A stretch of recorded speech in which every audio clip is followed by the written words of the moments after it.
তো ভাই লোক রয়্যাল চ্যালেঞ্জার্স বেঙ্গালুরুর ফার্স্ট বোলার জস হ্যাজেলউড তিনি কিন্তু যে কয়টাই ফাইনাল ম্যাচ খেলেছেন ওই ম্যাচ কিন্তু জিতেছে আর কি।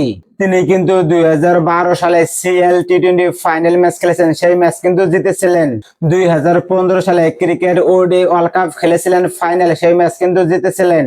তিনি কিন্তু 2020 সালে বিবিএল ফাইনাল ম্যাচ খেলেছেন, তিনি কিন্তু সেই ম্যাচ জিতেছিলেন। তিনি কিন্তু আইপিএল 2021 সালে Tata IPL Chennai super kings final match খেলেছেন, সেই ম্যাচ কিন্তু জিতেছিলেন। তিনি কিন্তু 2021 সালে টি-20 ওয়ার্ল্ড কাপ ফাইনাল ম্যাচ খেলেছিলেন, সেই ম্যাচ কিন্তু টিম অস্ট্রেলিয়া জিতেছিলেন। তিনি কিন্তু ক্রিকেট ওডি ওয়ার্ল্ড কাপ 2023 সালে ফাইনাল ম্যাচ খেলেছিলেন, সেই ম্যাচ কিন্তু তিনি জিতেছিলেন।